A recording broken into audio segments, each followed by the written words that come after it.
જય સ્વામિનારાયણ મિત્રો। તો જો આજે આપણે દૂધ પૂરી બનાવવાનું છે, તો એના માટે મેં જો આ 1 લીટર જેટલું દૂધ લઈ લીધું છે, અને અહીંયા મેં બદામ લઈ લીધી છે, અને અહીંયા કસ્ટર્ડ પાવડર લઈ લીધો છે, જે વેનીલા ફ્લેવરમાં છે એ લઈ લીધો છે।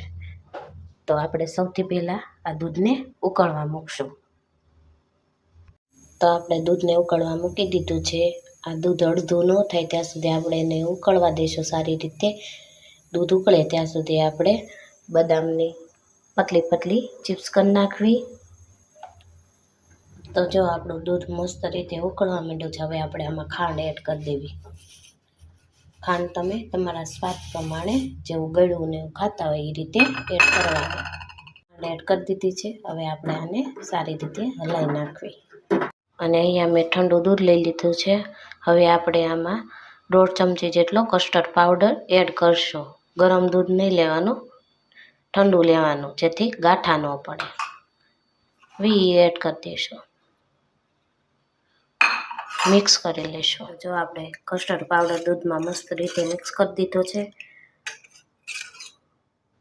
હવે આપણે આ દૂધમાં એડ કરી દઈશું। આપણે દૂધમાં એડ કરી દીધો છે, હવે આપણે આને થોડીક વાર એમને હલાવ્યા કરશું। અને અહીંયા મેં બદામની ચિપ્સ પણ કરી લીધી છે પતલી પતલી। દૂધ સારી રીતે ઉકળી જાય, ઘાટું થઈ જાય પછી આપણે એમાં એડ કરશું બદામ। તો તમે જોઈ શકો છો આપણું દૂધ મસ્ત ઘાટું થઈ ગયું છે। હવે આપણે આમાં બદામની ચિપ્સ એડ કરશું। આપણે ચિપ્સ એડ કરી દીધી છે, હવે આપણે આને થોડીક વાર ઉકળવા દઈશું। તો આપણું મસ્ત મજાનું દૂધ બનીને રેડી થઈ ગયું છે, જો ઘાટું। હવે આપણે આને ઠરવા મૂકી દઈશું। ઠરી જાય પછી ફ્રીજમાં મૂકી દેવું, જેથી ઘાટું મસ્ત થઈ જાય।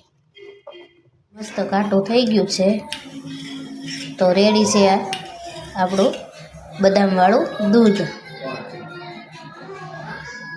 અને પૂરી ને બટેકાનું શાક।